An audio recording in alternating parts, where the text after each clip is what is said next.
Well, I snoozed. I totally snoozed. By weeks, if not months. We've had this head for a couple of months now, actually. And we've been testing it out. I wanted to test it through a few more cabinets, but I didn't get a chance to. So today, we're going to test it through the O'Hara Moneymaker 110 cabinet.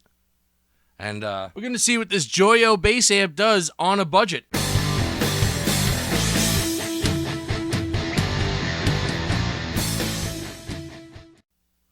Today we're going to take a look at the JOYO Badass. The JOYO BanTamP bass series pretty much lives up to its name. It's pretty badass. We got 50 watts, and that can come out at 4 or 8 ohms.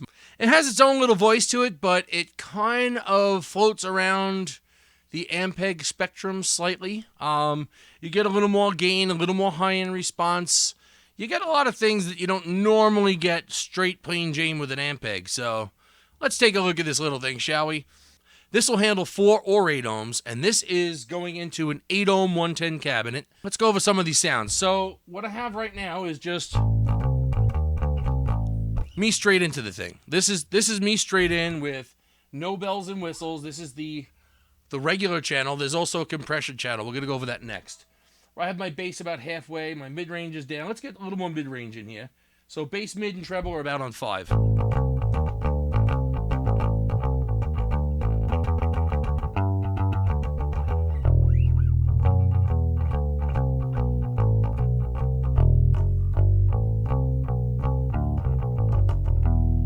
Or, if you want to be a real bass player about it,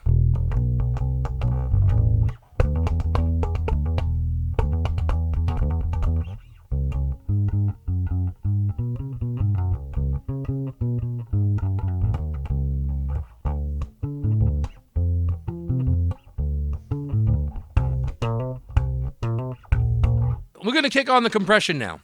Here's without, here's with. So that's the compression on 0 and the gain on about 1. So let's go into this whole gain thing right now. The gain is active on the clean channel. So you can get it real warm and, you know.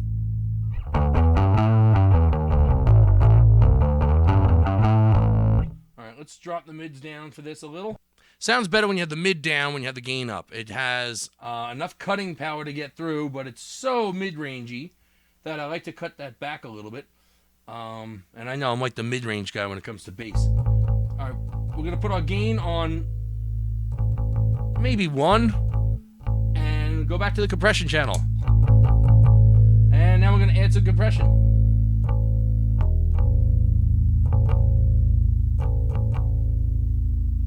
And I'm going to add a little more gain.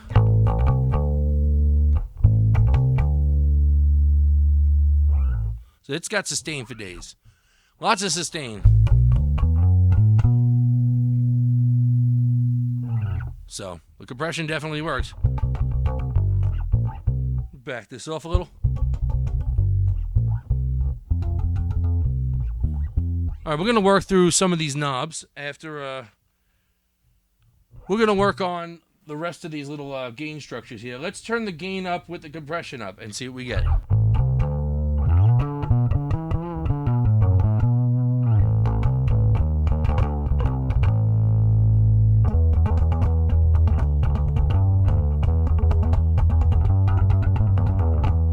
Pretty fun. Pretty fun, but that's not where I like to be. As much as I love distortion bass, I love gain. I find with this amp, the loudest and cleanest output I can get with this thing is with the compression on, but the knob all the way down for the compression. Stick with me on this one. Gain on 1. Under here we have our master volume. We're going to leave that where it's at. High end, well, we're going to keep that where it's at. We're going to roll through the EQs in just a bit, but... So it's got a nice little, right there it starts to grid up and kind of sound like a little bit of a Portaflex meets an SVT. And if you really want to be a dick about it, which I do, you could easily just add a little bit of gain to this.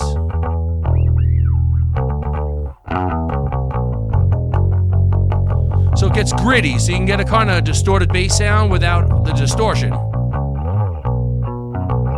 So you can get you can get that gritty sound without having to gain it up. And the sustain is there due to the gain. Remember, I turned the compression down, but it already has some kind of compression to start with. At least it's a very smooth, very compressed kind of gain coming out of there. It doesn't really seem like your dynamics are affected, but very light to very heavy playing with your dynamics. And it seems like your high and your lows are still there, even though they're coming out at a lower volume. And that I like. This tone has a lot of grind to it. So what I do is I'll start with this tone, and then I'll move it down a little bit to about 80% on the tone knob on the bass. And it gives a nice classic rock little woof to it.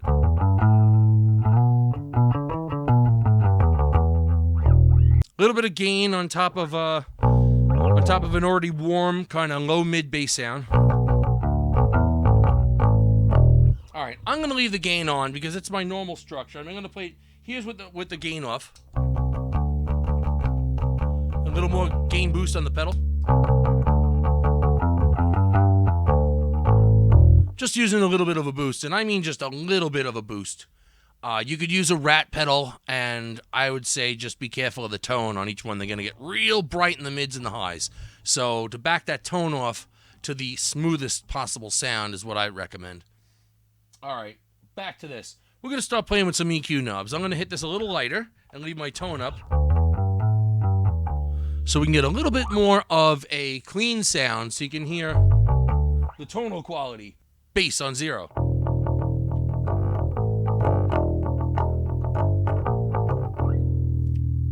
Bass on 5.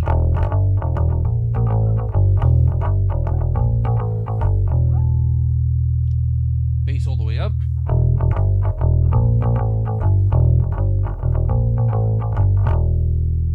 It picks up a really nice, it's not draggy or muddy at all, but it picks up a really nice gain structure when you crank the low end all the way up. But you don't really hear it on this 110 cabinet, so I'm only assuming it's like there's a dog down the block going, cut it out! So I'm going to knock this back down about halfway. I don't know. Let's put that back up again. That sounds nice. It does give it a little tail end to it, a little more compression, if you will.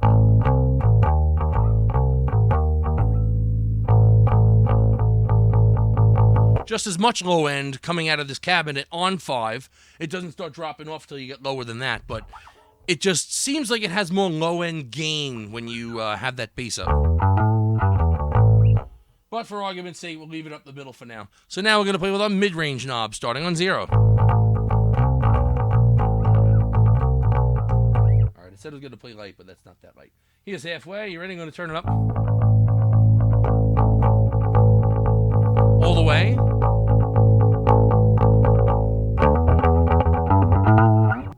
Yeah, well.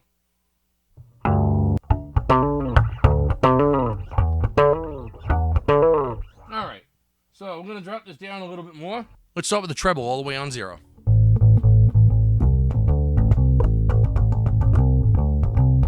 Doing this with our fingers now.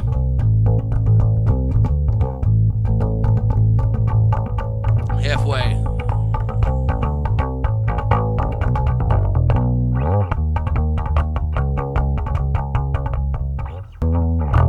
And all the way up.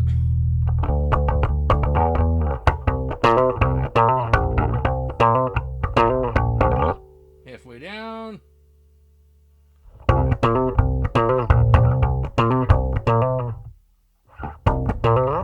All right, let's just crank the bass and the treble all the way. And we'll try with the pick. And the bass too. Everything on 10. Alright, now let's see. Back down to 5, back down to 3, back down to 5. And what do we got? That gets nice. It's got the grit.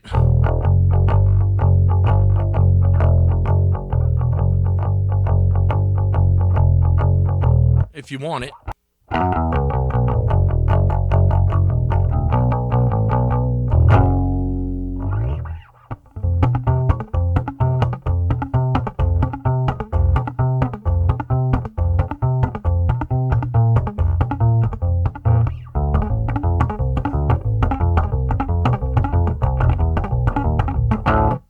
Not so bad, not so bad. If you want to go straight into crazy gain territory,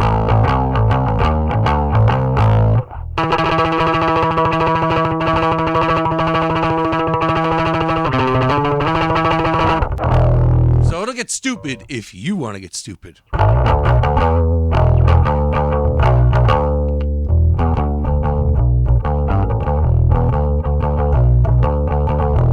What I'm using for boost today is the Super Rat, which is a ripoff of more than one Rat pedal. It does Classic Rat, it does Turbo Rat, and it does a boost. And this boost, I'll tell you what, wow, it's very nice. There's no mud, there's no lag. It's somewhere between a boost and a Rat pedal. It gets that nice mid boost and punch and gain and swell, almost mocking distortion, but not really. And the tonal control is right through the roof with just one knob, too, with the tone. So I love these little things. I got them $35. You can check them out online. Get them from our neighbors up north, eh? So, going to wrap this up with just a little bit more of a sound demo. I'm just going to play along with this thing and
Now, with a JOYO BanTamP, there is one thing I absolutely adore about this, which all the JOYO BanTamP heads have. It has an effects loop. Yes, it does. And, well, if you want to put an EQ pedal through that, I don't see anything this amp won't do except be louder than 50 watts. And, well, if you run it through a small system like this, it's still pretty loud. I have it on 2. The microphone is getting too hot if I get too close to it, so not bad. I plugged this into a 4-ohm cabinet and an 8-ohm cabinet. They were both 412s, and it had a lot of power. It wasn't the best EQ because it wasn't exactly a bass cabinet. It was the 2 Marshall cabinets behind me. But it sounded pretty good. It got pretty loud. It got real warm. It stayed punchy. So I'm going to go ahead and say that so far, this field test with the JOYO has been incredible. Right now, I'm in the middle of building another 110 cabinet for it, the Moneymaker 110S. It's a slim one. Instead of a 12-inch depth, it's only going to be 8 inches, and we're going to have a video on that, too. The JOYO BanTamP Badass. The ultimate bass amp for a recording, practice, or even a live situation. And again, since it has an effects loop, you can always run your preamp out into your desired power section of choice if you absolutely love the sound of this amp, which I do. Well, that's how we're getting tone on a budget this time. On bass, the JOYO BanTamP Bass Badass. If you love the letter B, this is your amp. If I saved you any money or helped out in any way today, like, subscribe, and tell a friend, and I'll show you some more items that I'd like to get tone on a budget from. I'm Fritz O'Hara. We'll see you next time.